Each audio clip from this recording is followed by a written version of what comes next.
Halo, Assalamualaikum warahmatullahi wabarakatuh. Salam dan bahagia. Saya Rosita Lucia Lemalamak dengan NIM 2020-008253 dari kelas manajemen 3A04. Di sini saya akan menjelaskan Supply and Chain PT Nippon Indosari Korpindo Tbk. Yang pertama, profil perusahaan. Nippon Indosari Korpindo merupakan salah satu perusahaan produsen roti dengan merek terbesar yaitu Sari Roti di Indonesia. Perusahaan ini berdiri mulai tahun 1995 pada saat PT Nippon Indosari Corporation mendapatkan penanaman modal asing. Meningkatnya permintaan semakin membuat perusahaan ini berkembang. Dengan permintaan yang tinggi, perusahaan meningkatkan kapasitas produk dengan dua hal, produk dengan roti manis dan tawar yang mereka mulai pada tahun 2001. Dengan suksesnya perusahaan mereka, PT Nippon Indosari Corporation memutuskan untuk membuka pabrik yang bertambah hingga Pasuruan, Jawa Timur tahun 2005. Perusahaan pun juga membuka lokasi di Cikarang, Jawa Barat tahun 2008. Pada 28 Juni 2010, Perseroan membuka penawaran umum perdana dan menaikkan sahamnya di Bursa Efek Indonesia. Dengan permintaan yang tinggi, perusahaan terus membuka pabrik baru di beberapa tempat, bahkan di luar Jawa seperti Sulawesi dan Sumatera. Tahun 2006, PT Nippon Indosari Corporation mendapatkan sertifikat Hazard Analysis Critical Control Point yang menandakan keamanan pangan untuk komitmen Perseroan dalam prinsip 3H, yaitu halal, healthy, dan higienis pada produknya. PT Nippon Indosari Corporation Tbk juga mendaftarkan perusahaannya untuk Badan BPOM Indonesia dalam mendapatkan sertifikat halal dari Majelis Ulama Indonesia. PT Nippon Indosari Corporation Tbk memperoleh penghargaan seperti Top Brand pada tahun 2009 hingga 2011, Top Brand for Kids pada tahun 2009 sampai 2012, Marketing Awards 2010, Indonesia Original Brands 2010, Investor Award 2012, penghargaan dari Forbes Asia dan banyak lagi. Produk yang dikembangkan oleh PT Nippon Indosari Corporation Tbk bervariasi untuk menarik konsumen dari berbagai kalangan. Komitmen yang dilakukan oleh perusahaan adalah dengan memilih bahan berkualitas, proses produk yang baik, pendistribusian secara profesional membuat sari roti pilihan keluarga Indonesia. Yang tidak kalah penting adalah perusahaan Nippon Indosari Korpindo yang memproduksi produk makanan menggunakan supply chain management untuk mengatur proses produksi dan distribusi dari produk yang dihasilkan. Tidak hanya itu saja, supply chain manajemen juga bermanfaat untuk memaksimalkan nilai pelanggan dan mendapatkan keunggulan kompetitif di pasar.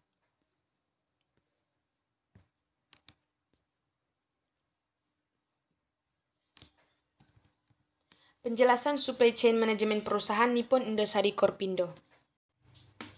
Supply chain management adalah serangkaian kegiatan yang meliputi kegiatan koordinasi, penjadwalan, dan pengendalian terhadap pengadaan, produksi, persediaan, dan pengiriman produk ataupun layanan jasa kepada pelanggan yang mencakup administrasi harian, operasi, logistik, dan pengolahan informasi mulai dari customer hingga supplier. Ada 3 komponen supply chain management, yaitu yang pertama, upstream supply chain management adalah suatu proses di mana sebuah perusahaan mendapatkan supplier dari pihak lain luar perusahaan untuk mendapatkan bahan baku produk yang akan diproduksi.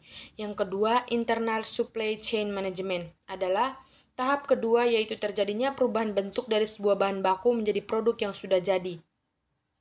Yang ketiga, downstream supply chain management, yaitu tahapan di mana pada proses pendistribusian barang jadi oleh perusahaan tersebut kepada customer yang di mana biasanya dilakukan oleh eksternal distributor.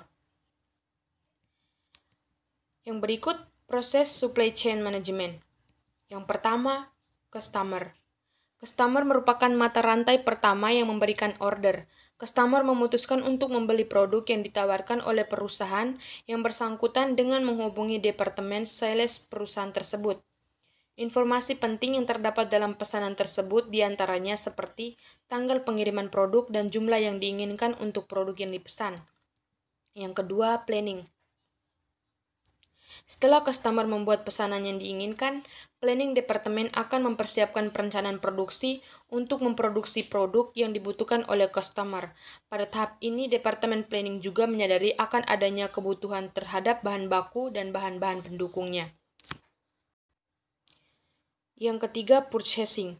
Setelah menerima perencanaan produksi, dalam hal ini adalah kebutuhan terhadap bahan mentah dan bahan-bahan pendukungnya. Departemen pembelian atau purchasing departemen akan melakukan pemasukan bahan mentah dan bahan pendukungnya serta menetapkan tanggal penerimaan dan jumlah yang dibutuhkan. Yang keempat, inventory. Bahan mentah dan bahan pendukung yang telah diterima oleh pabrik akan diperiksa kualitas dan ketepatan jumlahnya, kemudian disimpan dalam gudang untuk kebutuhan produksi. Yang kelima, production. Bagian produksi akan menggunakan bahan mentah dan bahan pendukung yang dipasok oleh supplier tersebut untuk melakukan proses produksi hingga menghasilkan barang jadi yang dibutuhkan oleh customer. Barang jadi yang telah diproduksi ini kemudian dimasukkan ke gudang dan siap untuk dikirim ke customer sesuai dengan jadwal yang ditentukan. Yang keenam, transportation. Departemen pengiriman atau shipping akan mengatur waktu keberangkatan barang jadi yang di gudang tersebut dengan jadwal yang diinginkan oleh customer. Untuk salah satu perusahaan yang menerapkan supply chain management adalah PT Nippon Indosari Korpindo Tbk. Perusahaan-perusahaan besar umumnya pasti memiliki supply chain management, proses produksi, dan pendistribusian hingga ke tangan konsumen dapat teratur. Salah satu perusahaan yang menerapkan supply chain management adalah PT Nippon Indosari Korpindo Tbk. Perusahaan ini merupakan salah satu perusahaan yang bergerak di bidang industri pangan, yaitu sari roti.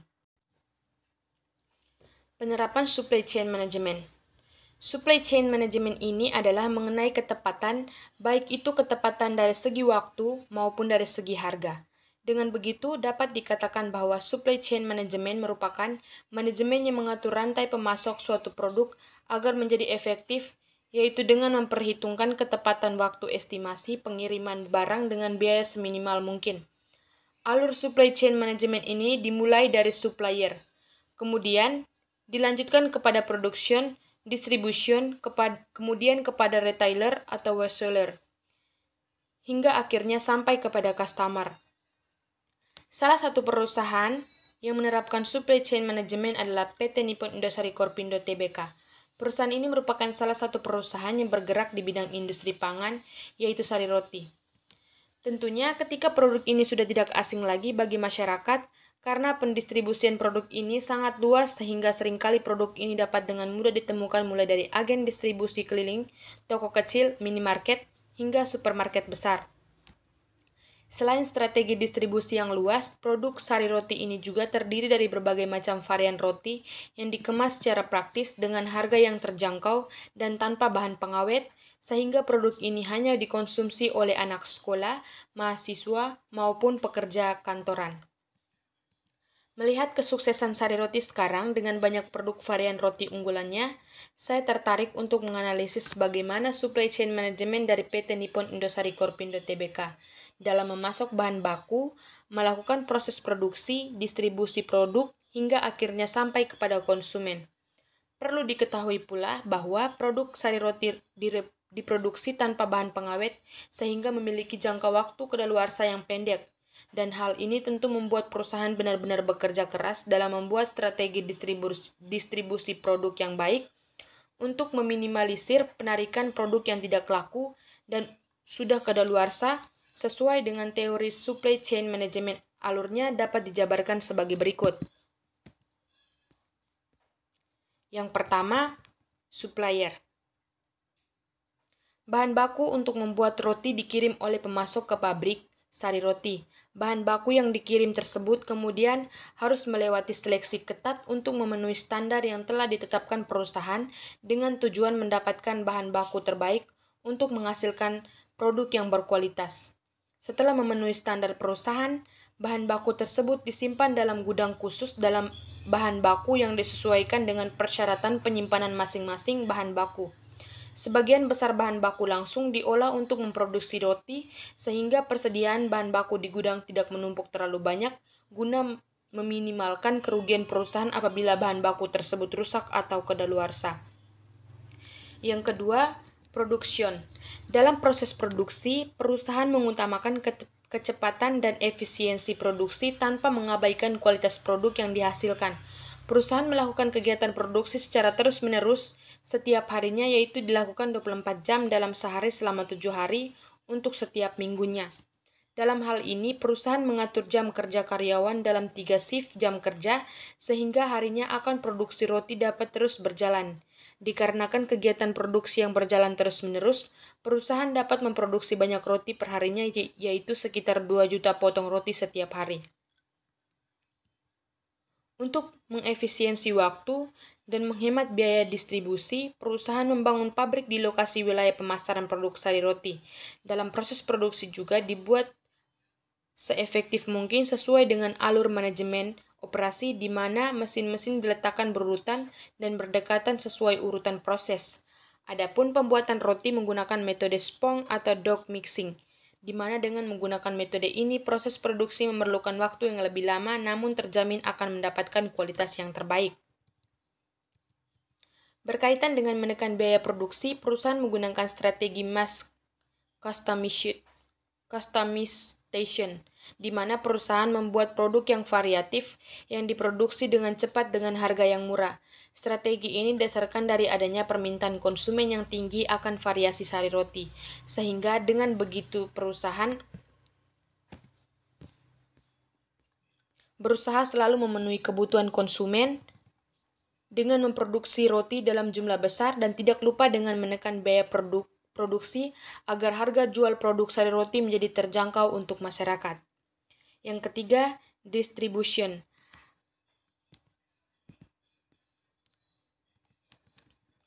Agen distribusi sari roti terbesar secara luas di wilayah Jawa, Sumatera, dan Makassar.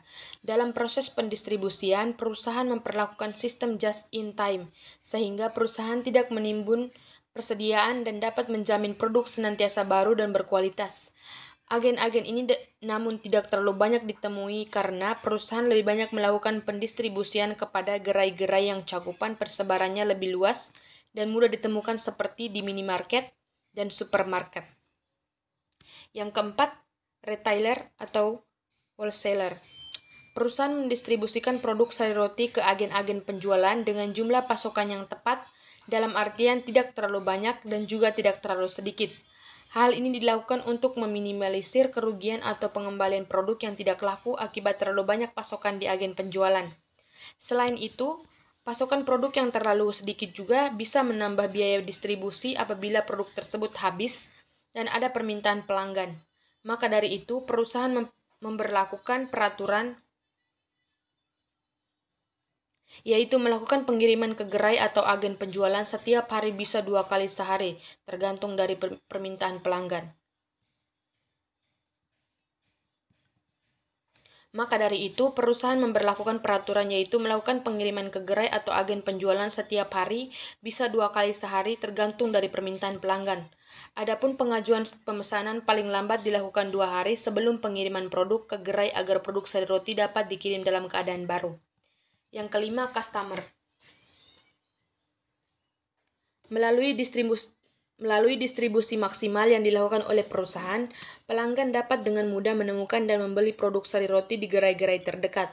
Produk sari roti tersebut juga terjaga kualitasnya karena perusahaan selalu memantau dan mengusahakan untuk selalu memberi yang terbaik untuk konsumen dengan selalu memperhatikan keseluruhan proses pengolahan dari bahan baku hingga barang jadi, sampai pada proses pendistribusian kepada masyarakat.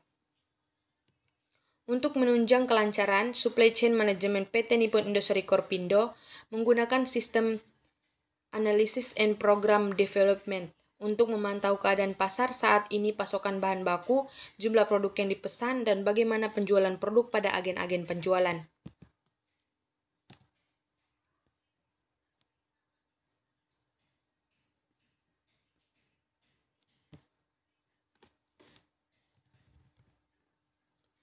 Perusahaan juga senantiasa memperhatikan masa kadaluarsa produk roti yang beredar di agen-agen penjualan, yaitu dengan melakukan penarikan roti 1 hari sebelum tanggal kadaluarsa untuk mempermudah pengecekan perusahaan, memberlakukan adanya perbedaan warna pengikat kemasan roti untuk setiap harinya dalam 1 minggu.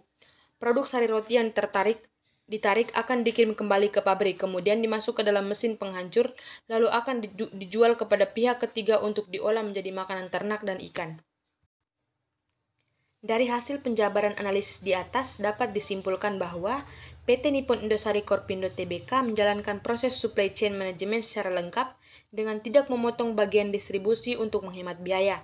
Sebagai gantinya, perusahaan menghemat biaya dari pemilihan bahan baku dan juga proses produksi yang dikerjakan sebaik mungkin, serta pengawasan yang dilakukan terus-menerus untuk menjamin kualitas yang bagus untuk produk sari roti.